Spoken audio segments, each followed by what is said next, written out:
When it comes to a whole life insurance policy, what product should you choose? Because there are a ton of options, and the last thing anyone wants is to pick an option that you were told is the best option, everything looks great, only to find out after the fact that there's another option, sometimes with the exact same company that looks a whole lot better in terms of upfront cash value, long-term cash value.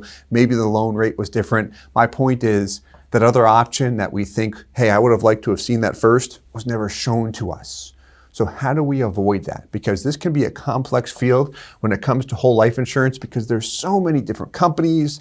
You can get 8 to 10 different products with one company and you can design one product a million different ways. Like there's a lot of information out there. So how do we simplify things but still get all of the needed information?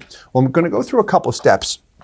This video is actually going to highlight an actual case where this recently came up, where I was working with someone. He had done a fair amount of research around whole life insurance, was specifically interested in the cash value. He knows what company he wants to go with, Mass Mutual. He's got an idea regarding the product choice. He's looking at their higherly cash value product. However, as we're talking, as we have our Zoom meeting, he's just mentioning some things as far as what his goals are, how long he'd like to fund the policy, how much he'd like to pay in. And I'm just listening and thinking, okay, when I was in his position early on, just in learning about whole life insurance and how to maximize the cash value, what helped me really understand what the best possible options were?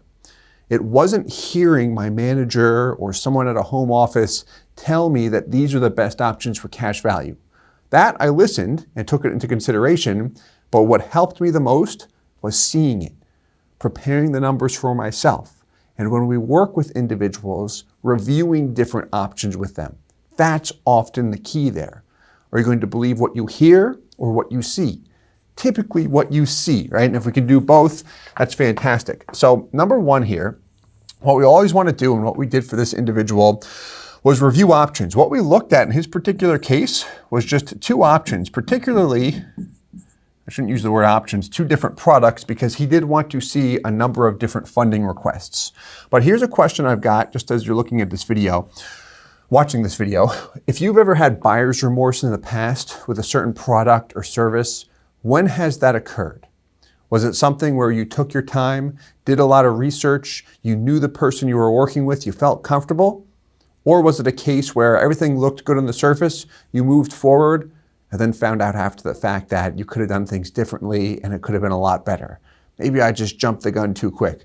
Usually it's when our emotions get the better of us and we move quickly. Now sometimes that works to our advantage as well. There's a lot of advantages and a lot of benefits to making decisions quickly, just from the business training I've had over the years. I'm a firm believer in that. I'm also a bit analytical by nature, so I like to make sure that we're making an informed decision. But when buyer's remorse has popped up, it's usually finding out about something after the fact. I found out about option B after I started option A, but option B was never shown to me when I first started. Or someone tells me that option A is the best option, but then I take option A to someone else, and that someone else who is interested in selling me option B says, what? Why would you want to go with option A? You want option B. And now I'm hearing from 2 different people which way to go. It's like, I don't know what to do, I'm confused. So here's what I'll say here. Very important. Remember that it is always your money and your policy, not the agent's. And we can listen to as many agents and professionals that we'd like, but seeing the numbers, copy what corporations do, copy what banks do. When they make a decision to purchase a cash value life insurance product, what are they doing? They're looking at the numbers, they're looking at the guarantees. There's a board of advisors helping them make the proper decision that's in their benefit. There's a lot more that goes into it as well as far as historical performance, but it's all based on what they see, not what they hear. Now, another big one here. Never be nervous to ask questions or feel like you're annoying someone. This is a big issue, I think, just in sales in general, where we're trying to learn about a product or service. Maybe it's a whole life insurance product, which can have a lot of moving parts. It's your money. Feel free to ask as many questions as you like. You've got to get the information first. If someone comes off as negative or annoyed because you're asking them questions or like they don't have the time, ask yourself if you really want to work with them long term. That's what I would do. I hate when I buy something from someone and then I ask questions and they get annoyed. They're like, what are you asking me this for? Like, we talked about this before. I'm like, I don't understand it. Like, I just want to know it. I don't want to annoy you, but now all of a sudden there's that awkwardness. So we don't want that. If you feel like that, again, remember, it's your money, your policy, not the agent's. So to get into the details of this individual's case, we've got a 42-year-old male, standard, non-smoker. So that's his health rating in this particular case, not a preferred rating. He may have the ability to upgrade in the future, but here we've got a standard non-smoker rating. The funding. So he had a couple of requests here, which I love, by the way. He wanted to see a policy funded at $30K per year for 7 years, 10 years, 15 years, and also 20 years. However, in the meeting, because we went through all of this over a Zoom call, he said that he might want to fund the policy forever. So 20 years right now seems like the longest funding period. That'll take him through the age of 62. But he said, I do want the option, Steve, to be able to keep making premium payments as long as possible. So that is going to have an impact on the product selection. However, he mentioned these numbers. So I asked the question, do you think that you'll want to realistically fund the policy more than 15 years? And he hesitated and said, yes, I do want that option to be able to fund the policy forever. So he hesitated there, which if you see me hesitate and say, yes, that's what I want, do you think that I'm certain? Probably not. Now, at the same time, I want to respect his wishes and show him the options along with the policy that gives him the ability to keep funding. But what I'm also going to do is, in an effort to prevent this, show one alternative product with the same company that just I think he might be interested in. And during the Zoom call, I put it together right in the software and showed him everything side by side. Here's exactly what we looked at. So he was interested in a MassMutual high early cash value policy, which allows him to fund the policy until age 85. So forever, age 85, most people see that and say, okay, that's long enough. Like, that's what I'm thinking. If I have to stop then, I'm fine with it. If you want to go longer, there are products that let you go longer. But what the high early cash value product gives him, strong upfront cash value, the ability to fund until age 85. That's over 40 years. He's starting at age 42. So he can pump a lot of money into this policy for a long period of time. It's a good option.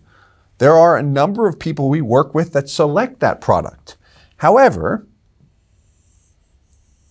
we know he's set on MassMutual 15-pay policy. So MassMutual's 10-pay and 15-pay products are really geared as far as how MassMutual position those products as a result of an industry update. They're geared toward cash accumulation. They have lower PUA fees. They're attractive products if someone really wants to maximize the cash value.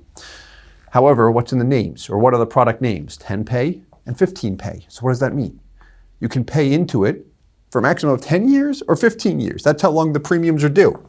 So with the 15-pay product, what you get is strong upfront cash value, a higher IRR, which stands for internal rate of return on cash value.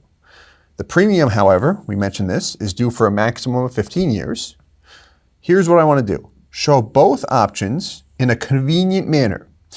I don't want to overwhelm him and show 18,000 different options, which I've done with people we've worked with in the past, and they've let me know it's too much. So we want to simplify things, but I definitely want to show this because it's an option where he might want to see it. And here's what he said. He saw both options in the comparison. That word was used, which I always love. Wow, I didn't think about that. Thanks for showing me. So to see that side-by-side comparison, I'm going to show you the side-by-side in a minute. First thing that I want to mention is whenever we look at comparisons, is we do want to make sure that it's a fair comparison. So we looked at the high early cash value product, and then also the 15-pay product, and they are designed, I should say, in an identical manner. So specifically here, what we've got going on is the premium. So the total payment is what? Do you remember what that is? It's over here, $30K per year. So he's paying in a total of $30K per year. The base premium is $3,000. He's got a term rider attached. It's a bit less than $1,000, but I'm just going to put $1,000 here for simplicity, which will allow him to put everything else, the other $26,000 per year, into PUAs. What happens here? PUAs really accelerate the cash value growth. Now with the high early cash value product, the base premium, 80% of that shows up in cash value in the first year. Let's call that HEC V. 15 pay product, oopsie daisy, of the base premium, you get about 25% in the first year. So less of that $3,000 shows up in year one. However, you do have lower PUA fees, which help offset that a little bit. We're going to look at the exact comparison, all things being equal.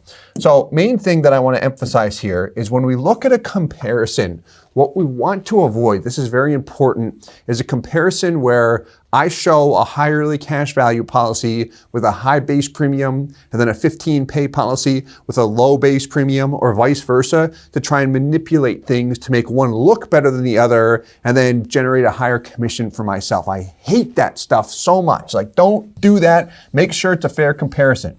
So everything will be equal here. We're going to go through the design. And then also what I want is for that MEC limit to be at 30K. A little bit overinflated only because he wants the ability to continue to make payments for a long period of time. So when we MEC test that policy long term, I'm going to beef it up a little bit. When I say beef it up, it's $33,000, $34,000. It's not that high. So let's take a look here at the numbers. What we've got here first is the high early cash value product. Looking at the numbers, 30K per year. Where's the money going? Here's my premium. Okay, that's the most important thing. First year cash value, 27.5 just about. Death benefit, 636. That gives him a MEC limit of a little bit over 30K. And then we've got the different riders and such attached to juice the cash value. All right, let's look at the 15 pay product. Where's the money going? Look at this. Premium. Same $3,000. That's the most important piece to determine that everything's consistent. The death benefit is a little bit lower here. It's closer to 500K, which gives him the same MEC limit. So the 15 pay product has a guaranteed rate of 2.5%, whereas the high early cash value product has a guaranteed rate of 3%. And what that means is I need a different death benefit to attain the same MEC limit. It can be a little bit confusing, but in summary, all things are equal in order to get the same cash value purpose policy. Minimum death benefit to give me the 30K MEC limit and juice the cash value. We've got another term rider attached to the 15 pay policy that was not attached to the high early cash value product. Main reason why is because this rider cannot be attached to a high early cash value and a renewable term rider if AILR, their basic PUA, is attached. But same thing, 30K per year going in. First year, about $1,000 less. You're at 26.5 instead of 27.5. So let's look at a side-by-side comparison and pretend this is you when you're trying to figure out what option you want to go with. He wanted to see what? Funding a policy for 7, 10, 15, and 20 years. We're going to look at 7 years and then also, no, actually we're going to look at all of them, sorry. We'll start with the high early cash value. Almost jumped the gun there. So first what we put together, high early cash value policy, which we send all of the detailed illustrations for this, but then lay everything out side by side. 7 years, 10 years, 15 years, and 20 years. All the exact same policy. How you can tell, look at the first year. Cash value and death benefit. Cash value and death benefit. Cash value and death benefit. Same for all four. What these different models display is what his cash value and death benefit will look like if he funds for a shorter or longer period of time. Because we do not need to choose up front how long we're going to pay into it. It's not set in stone. He can adjust the funding period and the dollar amount as the years pass. So he's got a lot of flexibility there. One thing he did say is, hey, if in year 4 I want to kick it down to $3,000 the premium, can I do that? The answer is yes. You can even kick it down to 0 with the premium offset or have it paid by a loan. There's a lot of options there, but the answer is yes. Break-even point here. What do we see? Total outlay, year 5. I've paid in 150. I have 150. Keep in mind, the rating here is a standard non-smoker, not a preferred or not a preferred plus or ultra preferred. So 150 break-even point across the board. Only difference here, stop funding versus fund a bit longer. So we've got 7, 10, 15, and 20. Okay. Then we've got the 15 pay option. What do you notice here? 3 options. We don't have the 20-year fund. So if he wants the ability, if he knows with certainty after he reviews everything that he wants to go longer than 15 years or definitely wants that option, the HECV would allow him to do that. The 15 pay policy does not. So as we look at this, what do you notice? Same thing across the board. First year, you won't see any changes there because again, it's the same policy showing what does it look like if you fund for different periods. When's your break-even point? Year 5, just like the HECV. So the question is, that I'd want to know, which one gives me more cash value? Comparison time, my favorite part. So what we've got here, the 7-year example. We're going to look at the 7-year and then also the 15-year example. The 7-year example, side by side, HECV on the left,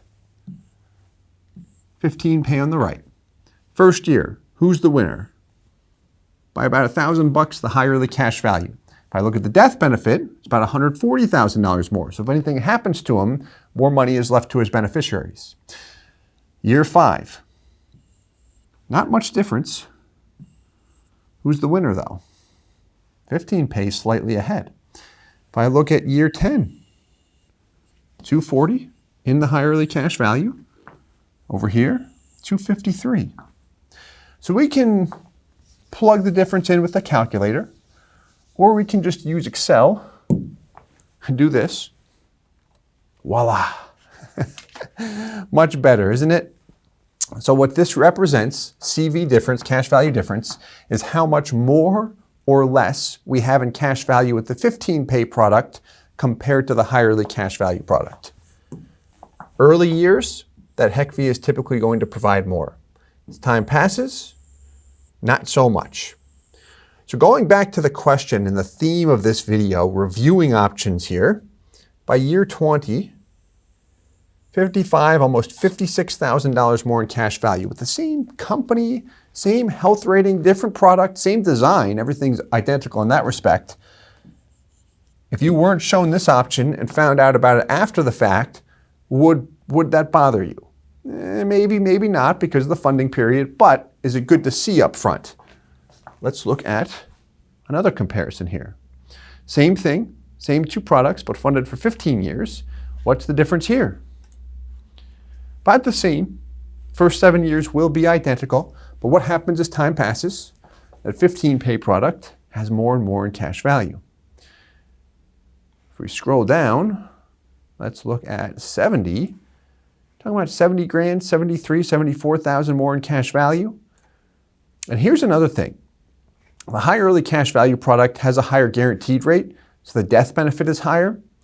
But the product that has the most cash value long term will also have the most death benefit long term. To illustrate, let's look at age 80. By this point in time, there's your high early, cash value and death benefit compared to the 15 pay product. 133 more in cash value. Death benefit is what, about $30,000 more, 35K more. So we also see greater death benefit. This is all based on the present dividend rate. If we were to look at just the guaranteed rates, we'd see the high early have a little bit more because it has a higher guaranteed rate. However, we've seen the major mutuals deliver. That's one thing I've seen so consistent with them, especially when the product's set up for maximum cash value with that low base premium, which our historical performance videos go into full detail on that.